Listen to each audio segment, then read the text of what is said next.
বিসমিল্লাহির রহমানির রহিম। পরম করুণাময় আল্লাহ তাআলার নামে শুরু করছি। হজরত নিজামুদ্দিন আউলিয়া রহমতুল্লাহ আলাইহি সুফি ইতিহাসের এমন এক উজ্জ্বল নক্ষত্র, যার জীবন ও আদর্শ শুধু ভারতবর্ষ নয়, সমগ্র মুসলিম বিশ্বে আধ্যাত্মিক জাগরণের এক দিগন্ত উন্মোচন করে দিয়েছে। তার জন্ম 1238 খ্রিস্টাব্দে 636 হিজরিতে ভারতের উত্তরপ্রদেশের বদাউন নামক শহরে। বংশগতভাবে তিনি ছিলেন কুরাইশ বংশীয়, যা নবী করিম সাল্লাল্লাহু আলাইহি ওয়াসাল্লামের গোত্রের সঙ্গে সম্পর্কিত। তার পিতা কামালউদ্দিন রহমতুল্লাহ আলাইহি ছিলেন একজন ধর্মপরায়ণ, ন্যায়পরায়ণ ও বিদ্বান ব্যক্তি। মাতা বিবি জুলেখা রহমতুল্লাহ আলাইহির স্নেহ ও ত্যাগ তার চরিত্র গঠনে অসাধারণ ভূমিকা রাখে। শৈশব থেকেই নিজামুদ্দিন আউলিয়া ছিলেন সংবেদনশীল, নির্লোভ ও জ্ঞানপিপাসু। পিতা যখন অল্প বয়সেই ইন্তেকাল করেন, তখন তার বয়স মাত্র 5 বছর। পরিবারের আর্থিক অবস্থা কঠিন হয়ে পড়লেও মাতা কখনো সন্তানকে হতাশ হতে দেননি। তিনি ছেলেকে বলতেন, বেটা, যদি তোমার কাছে রুটি না থাকে কিন্তু নামাজ থাকে, তাহলে তোমার কিছুই অভাব নেই। এই মায়ের উপদেশই ছিল ভবিষ্যৎ আউলিয়ার আধ্যাত্মিক শক্তির ভিত্তি। ছোটবেলা থেকেই তিনি ধর্মগ্রন্থ পাঠ, জিকির, আজকার ও আল্লাহর প্রতি গভীর ভালোবাসা অর্জনে মনোনিবেশ করেন। বদাউনের পরিবেশ তখন জ্ঞান ও তাসাউবে সমৃদ্ধ ছিল। অনেক আলেম, ফকিহ, মুফাসসির ও সুফি সাধক সেখানে বসবাস করতেন। ছোট্ট নিজামুদ্দিন মক্তবে কুরআন শিক্ষা শেষ করার পর ফিকহ, হাদিস ও তাফসির অধ্যয়নে মনোনিবেশ করেন। তার প্রথম শিক্ষক ছিলেন মাওলানা আলিমুদ্দিন বদাউনি রাহমতুল্লাহ আলাইহি, যিনি তাকে ধর্মীয় জ্ঞান অর্জনের পাশাপাশি নৈতিক শুদ্ধতা ও বিনয় শেখান। নিজামুদ্দিনের প্রখর মেধা ও অধ্যবসায় দেখে শিক্ষক ও সহপাঠীরা বিস্মিত হতেন। কিশোর বয়সেই তিনি কুরআনের গভীর ব্যাখ্যা বুঝতে পারতেন এবং মানুষের অন্তরকে পরিবর্তন করার মতো বক্তৃতা দিতেন। কিন্তু তার জীবনের সবচেয়ে গুরুত্বপূর্ণ পাঠ ছিল মায়ের ধৈর্য, দয়া ও ঈমানের দৃঢ়তা। শৈশবে তিনি প্রায়শই দারিদ্র্যের কষ্টে দিন কাটালেও এই অভাব তাকে জগতের প্রতি উদাসীন করে তোলে। বরং তিনি উপলব্ধি করেন আল্লাহর নিকটেই প্রকৃত প্রশান্তি ও সম্মান নিহিত। এই উপলব্ধি তার পরবর্তী জীবনের প্রতিটি সিদ্ধান্তকে প্রভাবিত করে। বদাউনের আধ্যাত্মিক পরিবেশে বেড়ে ওঠা এই তরুণ নিজামুদ্দিন রাহমতুল্লাহ আলাইহি তখনও জানতেন না যে ভবিষ্যতে তিনি মহবুবে ইলাহি নামে সমগ্র ভারতের অন্তরে স্থান পাবেন, মানুষের ভালোবাসার প্রতীক হয়ে উঠবেন। যৌবনের প্রারম্ভে হজরত নিজামুদ্দিন রহমতুল্লাহ আলাইহি এর জীবনে এক মোড় আসে। তার জ্ঞানতৃষ্ণা তখন আর বদাউনের সীমিত পরিসরে মেটানো সম্ভব ছিল না। দিল্লি তখন ছিল জ্ঞান, সংস্কৃতি ও সুফিবাদের কেন্দ্র। সেখানে বহু আলেম, সুফি ও ফকিহের দরবার ছিল। আর রাজধানীর আধ্যাত্মিক পরিবেশ তরুণ অনুসন্ধানীদের আকৃষ্ট করত। নিজামুদ্দিন রহমতুল্লাহ আলাইহি একদিন মাকে বললেন, আম্মা, আমি জ্ঞান অর্জনের জন্য দিল্লি যেতে চাই। মা কিছুক্ষণ নীরব থেকে বললেন, যাও বেটা, কিন্তু মনে রেখো, সত্য ও আল্লাহর ভালোবাসা যেন কখনো হারিয়ে না যায়। এই বাক্যই ছিল তার জীবনের পথদিশা। দিল্লিতে পৌঁছে তিনি তৎকালীন খ্যাতনামা আলেম মাওলানা শামসুদ্দিন কাররামানি রহমতুল্লাহ আলাইহি এর কাছে ফিকহ ও হাদিস অধ্যয়ন শুরু করেন। পাশাপাশি তিনি সুলুক ও তাসাউফের দিকে গভীর আগ্রহ প্রকাশ করেন। দিল্লি তখন ছিল দিল্লি সালতানাতের শাসনাধীন। রাজা বালবান ক্ষমতায়। সমাজে তখন ছিল বিলাসিতা, ক্ষমতার লোভ ও দুর্নীতি। কিন্তু এই পরিবেশেই কিছু মানুষ ছিলেন আল্লাহভীরু, দরবেশ ও ত্যাগী। তাদের সংস্পর্শে এসে নিজামুদ্দিন রহমতুল্লাহ আলাইহির অন্তর আরও নরম হয়ে ওঠে। দিনে তিনি মাদ্রাসায় পাঠ গ্রহণ করতেন, আর রাতে খানকাহে বসে জিকির করতেন। তার জীবনের এই পর্যায়ে আত্মসংযম ও দারিদ্র্যের মধ্যেও শান্তি খুঁজে নেওয়ার শিক্ষা স্পষ্ট হয়ে ওঠে। এক রাতে তিনি শুনলেন, হজরত বাবা ফরিদুদ্দিন গাঞ্জে সাকার রহমতুল্লাহ আলাইহি নামে এক মহান আউলিয়া আছেন, যিনি পাঞ্জাবে আধ্যাত্মিক আলোক ছড়াচ্ছেন। এই খবর তার হৃদয়কে আলোড়িত করে। তিনি ভাবলেন, যদি এমন একজন আল্লাহওয়ালার সান্নিধ্যে যেতে পারি, তবে আত্মার প্রকৃত শান্তি পাব। এভাবেই জ্ঞানার্জনের তৃষ্ণা তাকে দিল্লির পাঠাগার থেকে তাসাউফের পথে টেনে নিয়ে যায়, যেখানে তিনি শুধু বুদ্ধি নয়, হৃদয়েরও শিক্ষা অর্জন করবেন। জ্ঞান ও আত্মার মিলন চেষ্টায় উদ্বেলিত তরুণ নিজামুদ্দিন রহমতুল্লাহ আলাইহি শেষ পর্যন্ত যাত্রা করলেন অজানা এক পথে, পাঞ্জাবের আজোদান, বর্তমান পাকপত্তন অঞ্চলের দিকে, যেখানে অবস্থান করছিলেন চিশতিয়া তরিকার মহান সুফি হজরত বাবা ফরিদুদ্দিন গঞ্জে শকর রহমতুল্লাহ আলাইহি। যাত্রাটি ছিল কষ্টকর, কিন্তু অন্তরের ডাক ছিল অদম্য। কয়েকদিনের ক্লান্তিকর পথ পেরিয়ে যখন তিনি পাকপত্তনে পৌঁছালেন, তখন তার হৃদয়ে ছিল এক ধরনের অনির্বচনীয় প্রশান্তি। প্রথম সাক্ষাতে বাবা ফরিদ রহমতুল্লাহ আলাইহি তাকে গভীরভাবে দেখলেন এবং বললেন, তুমি সেই আলো যা একদিন দিল্লি আলোকিত করবে। এই ভবিষ্যৎবাণীমূলক বাক্যই যেন নিজামুদ্দিন রহমতুল্লাহ আলাইহির জীবনের নতুন অধ্যায় সূচনা করল। তিনি বাবা ফরিদ রহমতুল্লাহ আলাইহের মুরিদত্ব গ্রহণ করেন এবং চিশতিয়া তরিকার শৃঙ্খলা অনুসারে কঠোর সাধনা শুরু করেন। দিনের পর দিন তিনি রোজা রাখতেন, রাতভর ইবাদতে কাটাতেন। তার শিক্ষা ছিল, আল্লাহর পথে চলতে হলে দেহের নয়, আত্মার আকাঙ্ক্ষা পূরণ করতে হবে। বাবা ফরিদ তাকে বলেছিলেন, আল্লাহর ভালোবাসা অর্জন করতে হলে দুনিয়ার মোহ ত্যাগ করতে হবে, ধন সম্পদ, খ্যাতি, রাজদরবার সব কিছু থেকে দূরে থাকতে হবে। নিজামুদ্দিন রহমতুল্লাহ আলাইহি সেই পথেই নিজেকে গড়ে তুললেন। শিষ্যত্বের বছরগুলো তাকে শিখিয়েছিল বিনয়, সহানুভূতি, ঐশী শক্তি। বাবা ফরিদ রহমতুল্লাহ আলাইহি একসময় তাকে দিল্লিতে ফিরে যেতে নির্দেশ দিলেন। এখন তুমি প্রস্তুত, যাও, দিল্লির মানুষকে প্রেম, করুণা ও আল্লাহর দিকে আহ্বান করো। এই নির্দেশই তাকে দিল্লির আধ্যাত্মিক রূপান্তরের প্রতীক করে তুলল। নিজামুদ্দিন রহমতুল্লাহ আলাইহের দিল্লি প্রত্যাবর্তনের সঙ্গে শুরু হয় তার জীবনকর্মের সুবর্ণযুগ, যা আমরা পরবর্তী অধ্যায়ে বিশদভাবে দেখব। তাসাউফ বা সুফিবাদ ইসলামের অন্তর্নিহিত আত্মিক দিক, যার লক্ষ্য আল্লাহর প্রেম অর্জন ও আত্মার পরিশুদ্ধি। ইসলামের ইতিহাসে বহু তরিকা বা আধ্যাত্মিক পথের উদ্ভব হয়েছে। তার মধ্যে চিশতিয়া তরিকা অন্যতম শ্রেষ্ঠ ও প্রভাবশালী। হজরত নিজামুদ্দিন আউলিয়া রহমতুল্লাহ আলাইহি ছিলেন এই তরিকার অন্যতম মহাব্যক্তিত্ব, যিনি ভারতীয় উপমহাদেশে চিশতিয়া আদর্শকে এমনভাবে প্রতিষ্ঠিত করেছিলেন যে তা আজও সহনশীলতা, ভালোবাসা ও মানবতার প্রতীক হিসেবে টিকে আছে। চিশতিয়া তরিকার সূচনা আফগানিস্তানের হেরাতের নিকটে অবস্থিত চিষ্ট নামক এক স্থানে। এর প্রতিষ্ঠাতা ছিলেন হজরত আবু ইসহাক চিশতি রহমতুল্লাহ আলাইহি। পরে এই তরিকা ভারতবর্ষে প্রবেশ করে হজরত খাজা মঈনুদ্দিন চিশতি রহমতুল্লাহ আলাইহির মাধ্যমে। তিনি ছিলেন সুফিবাদের এমন এক প্রচারক, যিনি ধর্ম, জাতি, বর্ণ, লিঙ্গ সব পার্থক্য অতিক্রম করে মানবতার বার্তা প্রচার করেন। তার শিষ্যরা খাজা কুতুবুদ্দিন বখতিয়ার কাকি রহমত, বাবা ফরিদুদ্দিন গঞ্জের শকর রহমতুল্লাহ আলাইহি এবং পরে হজরত নিজামুদ্দিন আউলিয়া রহমতুল্লাহ আলাইহি এই সোনালী শৃঙ্খলাকে অব্যাহত রাখেন। চিশতিয়া তরিকার মূল নীতি সংক্ষেপে 4টি শব্দে প্রকাশ করা যায়: ইলম, ইখলাস, এহসান ও ইনসানিয়াত। তারা বিশ্বাস করতেন, আল্লাহর ভালোবাসা অর্জনের একমাত্র পথ হল মানুষের সেবা ও বিনয়। নিজামুদ্দিন আউলিয়া রহমতুল্লাহ আলাইহির দর্শনের কেন্দ্রে ছিল প্রেম ও দয়া। তার কাছে তাসাউফ মানে ছিল না নিছক তপস্যা বা নির্জন ধ্যান, বরং মানুষের হৃদয়ে আল্লাহর ভালোবাসা জাগিয়ে তোলা।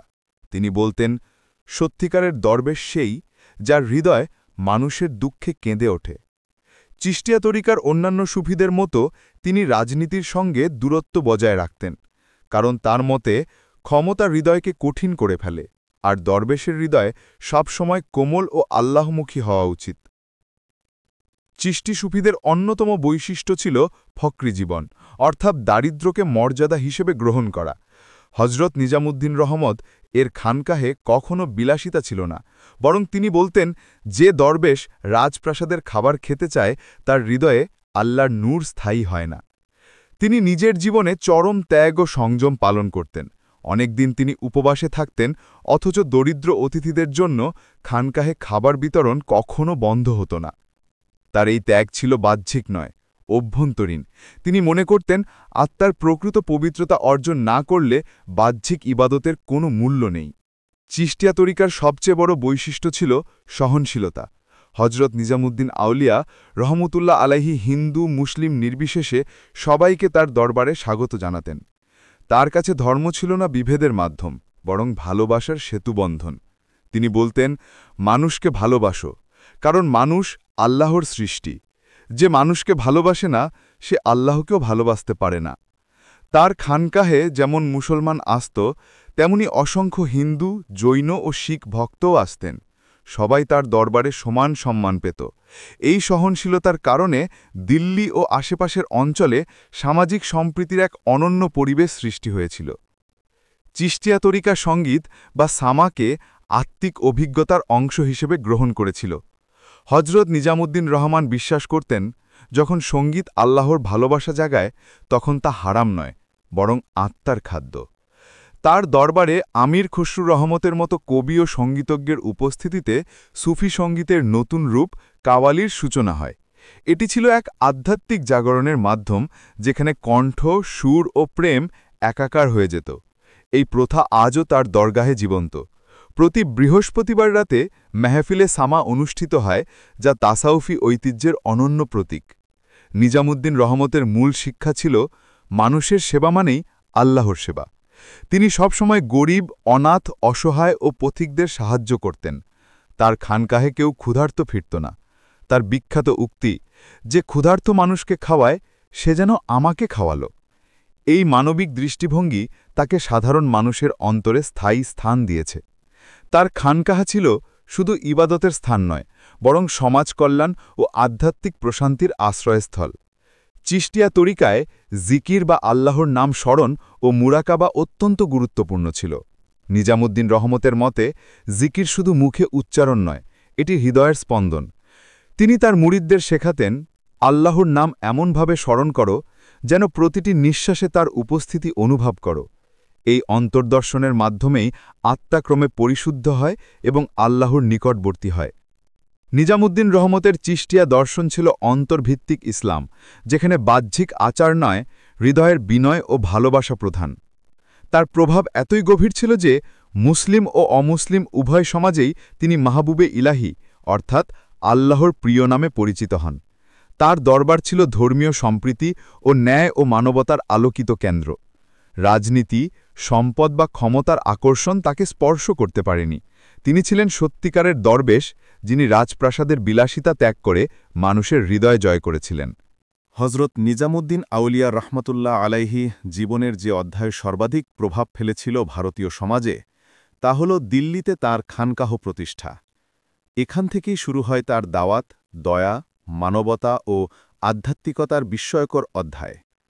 তার দরবার পরিণত হয়েছিল এমন এক আধ্যাত্মিক কেন্দ্রবিন্দুতে, যেখানে ধর্ম, বর্ণ নির্বিশেষে প্রত্যেক মানুষ আশ্রয় ও প্রশান্তি খুঁজে পেত।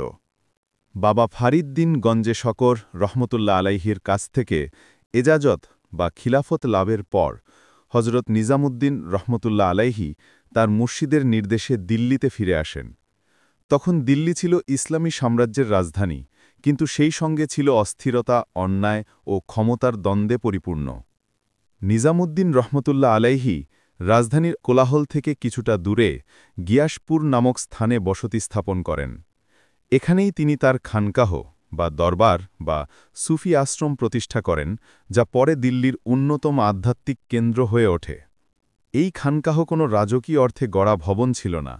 এটি ছিল এক সরল মাটির ঘর, খেজুর পাতার ছাউনি আর খোলা আঙিনা, কিন্তু এর প্রাচীরের ভেতরে বিরাজ করত অমর শান্তি, প্রেম ও মানবতার স্পর্শ।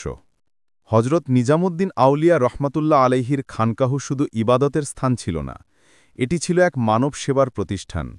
প্রতিদিন অসংখ্য দরিদ্র, ভ্রমণকারী, ছাত্র ও মজলুম মানুষ এখানে এসে আশ্রয় ও খাবার পেত। খানকাহে ৩টি মূল কার্যক্রম পরিচালিত হতো: ইলম, জ্ঞানচর্চা, ধর্মীয় শিক্ষা, কুরআন পাঠ ও তাসাউফের পাঠদান।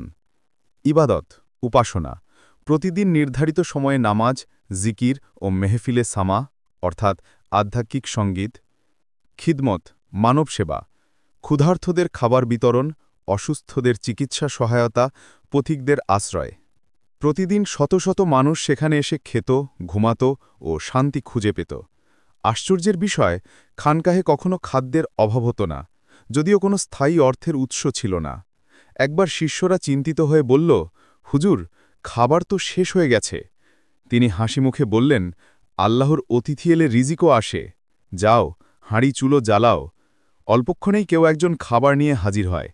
এই অলৌকিক ঘটনা প্রতিদিনের বাস্তবতায় পরিণত হয়েছিল। নিজামুদ্দিন রহমতুল্লাহ আলাইহের খানকাহ ছিল এমন এক জায়গা, যেখানে ধনী, গরিব, মুসলিম, অমুসলিম, রাজা, প্রজা সবাই সমান মর্যাদা পেত। কেউ তার কাছে এলে তিনি কখনো জিজ্ঞেস করতেন না তার ধর্ম বা বংশ কি। তিনি বলতেন, আমার দরবারে আসো, কারণ আমি তোমার ধর্ম দেখতে আসিনি, আমি তোমার হৃদয়ে দেখতে চাই। এভাবেই তিনি বিভাজনের প্রাচীর ভেঙে মানবতার এক নতুন সংস্কৃতি প্রতিষ্ঠা করেন। হজরত নিজামুদ্দিন আউলিয়া রহমতুল্লাহ আলাইহের খানকাহে প্রতিদিন লঙ্গরখানা চলত, অর্থাৎ সবার জন্য বিনামূল্যে খাবার বিতরণ। কেউ ক্ষুধার্ত থাকলে তাকে বলা হতো, তুমি খাও, কারণ এই খাবার তোমার জন্যই। এখানেই তার বিখ্যাত উক্তি জন্ম নেয় যে ক্ষুধার্তকে খাওয়ায় সে যেন আমাকে খাওয়ালো।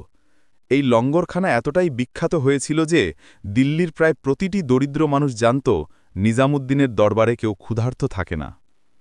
নিজামুদ্দিন রহমতুল্লাহ আলাইহির খানকাহের একটি মৌলিক বৈশিষ্ট্য ছিল রাজনীতির প্রতি সম্পূর্ণ নিরাসক্তি। তিনি কখনো সুলতানদের দরবারে যাননি, তাদের কাছ থেকে উপহার নেননি, এমনকি তাদের প্রশংসাও করেননি। সুলতান আলাউদ্দিন খিলজি একবার তাকে ডেকে পাঠান, কিন্তু তিনি যেতে অস্বীকার করেন। তার উক্তি ছিল, যে রাজাদের দরবারে যায় তার হৃদয় থেকে আল্লাহর নূর মুছে যায়। এই সাহসিকতার কারণে অনেক সময় শাসকের রোষানলে পড়েছিলেন, কিন্তু কখনো নীতিকে আপোষ করেননি।